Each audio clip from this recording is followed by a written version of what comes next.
नमस्कार, स्वागत आपका हरियाणा न्यूज 24 पर। मैं हूं प्रिंस लंबा। हरियाणा प्रदेश के अंदर इन दिनों गोलियों की तड़तड़ाहट खूब सुनाई दे रही है। हरियाणा प्रदेश में इन दिनों गैंगवार और गोलीकांड खूब हो रहे हैं। जहां देखने को मिलता है वही फायरिंग का कोई ना कोई मामला सामने निकल कर आता है। और इसी बीच हिसार के कोर्ट के कैंपस के बाहर जो गोलीकांड हुआ उसकी गोलियों की गूंज अब तक लोगों के कानों से निकली नहीं है कि उस मामले में अब नया मोड़ आया है। नया मोड़ इसलिए क्योंकि पुलिस ने इस मामले की तह तक जांच की है और पुलिस की जांच में कई अहम खुलासे हुए हैं। गैंगस्टर काणा उर्फ विनोद पानू के मामले में अब क्या कुछ जो है पुलिस जांच में मामला निकलकर सामने आया है, क्या कुछ जो है चीजें निकलकर सामने आई है, क्यों जो है इसको 14 गोलियां लगभग मारकर मौत के घाट उतारा गया, विस्तार से आपको बताते हैं। कई मीडिया रिपोर्ट्स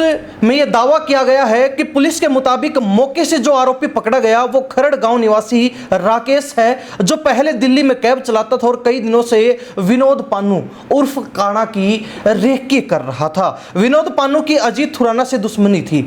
अजीत खुराना के भाई दीपक के साथ जो कैब ड्राइवर राकेश था, जो गैंगस्टर काणा की रेकी कर रहा था, उसकी अजीत खुराना के भाई के साथ दोस्ती थी। दोनों अपने एक दोस्त के साथ पिछले महीने उज्जैन के महाकाल मंदिर में दर्शन करने गए थे। पुलिस जांच के मुताबिक वही विनोद पानू को मौत के घाट उतारने की प्लानिंग रची गई थी। उज्जैन से लौटने के बाद राकेश ने 20 अगस्त को गढ़ी गांव निवासी अपने दोस्त अजय पंडित के साथ मिलकर विनोद पानू की हत्या कर दी। पुलिस ने शनिवार को अजय को भी गिरफ्तार कर लिया। अब इस मामले में एक बड़ी बात यह है कि राकेश जो कैब ड्राइवर था, जिसने गैंगस्टर काणा की रेकी की और उसके बाद कोर्ट के नजदीक उसको मौत के घाट उतार दिया गया, कई गोलियां जो उसको मारी गई, कई राउंड फायरिंग हुई। वो फायरिंग करने वाला जो राकेश था वो अपने माता पिता का इकलौता बेटा है। उसकी 2 बड़ी बहनें हैं। उसके पिता बलराज के पास 5 एकड़ जमीन है और वह खेतीबाड़ी ही करते हैं। पुलिस जांच में सामने है कि राकेश और उसके साथियों ने नारनौद कोर्ट में भी विनोद पानू की हत्या की प्लानिंग की थी, लेकिन उस दिन गैंगस्टर पेशी पर नहीं आया, जिस वजह से उनकी प्लानिंग फेल हुई। हालांकि इसके बावजूद भी कई बार विनोद को मारने की कोशिशें की, लेकिन सारे प्रयास फेल रहे। पुलिस सूत्रों के मुताबिक विनोद काणा और अजीत खुराना जो पहलवान है, दोनों एक ही गांव के रहने वाले हैं, खुराना गांव के। दोनों के बीच साल 2008 से ही वर्चस्व को लेकर गैंगवार चली आ रही है। खास बात यह है कि अजीत के हमले में विनोद की एक आंख चली गई थी। इसके बाद से ही लोग उसे काणा कहने लगे। इस घटना के बाद दोनों एक दूसरे के जानी दुश्मन बन गए और उनके बीच गैंगवार शुरू हो गई। बताया जाता है कि इस गैंगवार में अब तक कई जाने जा चुकी हैं और आखिरकार हिसार कोर्ट के कैंपस के बाहर विनोद काणा को भी कई गोलियां मारकर भून दिया गया, उसको भी मौत के घाट उतार दिया गया। गैंगस्टर विनोद पानू कुछ महीने पहले ही करनाल जेल से बाहर आया था।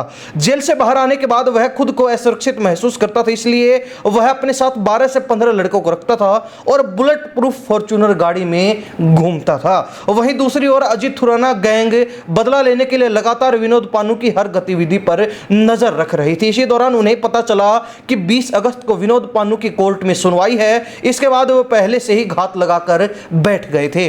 सूत्रों के मुताबिक वारदात के समय दोनों शूटर अजीत खुराना के भाई दीपक के संपर्क में थे और उसे हर गतिविधि की जानकारी दे रहे थे। उधर विनोद पानू को भी खतरे का एहसास था। वह बुलेट प्रूफ कार से कोर्ट पहुंचा था।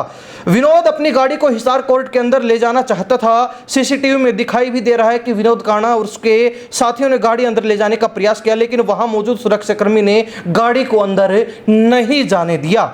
ये दावा जो है कई मीडिया रिपोर्ट्स में किया गया है। इसके बाद विनोद जब कोर्ट के गेट के अंदर करीब 5 कदम की दूरी पर पहुंचा, उसी दौरान घात लगाकर बैठे अजीत पहलवान ग्रुप के शूटरों ने उस पर हमला बोल दिया। हालांकि शुक्रवार के दिन गैंगस्टर विनोद का अग्रोहा स्थित महाराजा अग्रसेन मेडिकल कॉलेज में पोस्टमार्टम भी हुआ, जहां बताया जा रहा है कि उसे 12 गोलियां लगी थी। इनमें से 2 गोलियां सिर के आर पार हो गई, जबकि 6 गोलियां उसकी छाती में मिली हैं। मेडिकल बोर्ड ने करीब 5 घंटे तक पोस्टमार्टम किया। बताया जा रहा है कि सिर में लगी गोलियों के कारण ही उसकी मौके पर मौत हो गई थी। हालांकि इस मामले में पुलिस अभी तक सतर्क है। पुलिस लगातार जो है कानून व्यवस्था को बनाए रखने के लिए, दुरुस्त रखने के लिए प्रयास कर रही है। पुलिस ने अपनी तैनाती और गश्ती को भी बढ़ा दिया है।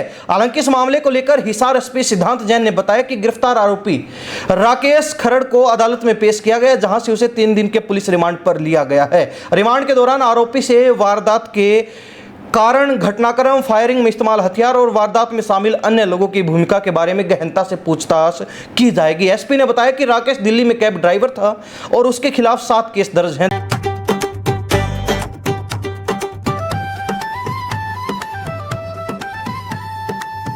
ऐसा क्या खास है इस स्थान में? गुणवत्ता, भारत में पहली बार 3 की शक्ति के साथ। टफेक्स 369 दे, उम्मीद से ज्यादा।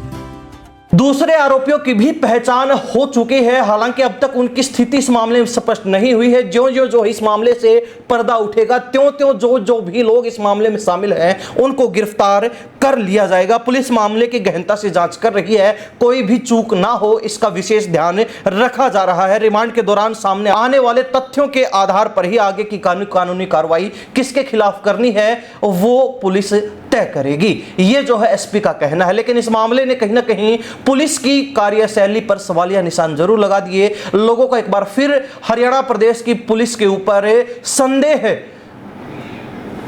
करने के लिए मजबूर जरूर कर दिया है, लोगों को असुरक्षित जरूर महसूस करवा दिया है। लेकिन दूसरी तरफ पुलिस की मुस्तैदी अब जो है काफी चाक चौबंद भी नजर आ रही है। हरियाणा प्रदेश की जनता इस तरीके के गैंगवार की घटनाएं जो लगातार हरियाणा प्रदेश में बढ़ रही हैं, क्या सोचते हैं कमेंट के माध्यम से जरूर लिखिए। इन्हीं सब बातों के साथ मैं प्रिंस लंबा, हरियाणा न्यूज़ 24। नमस्कार, जय।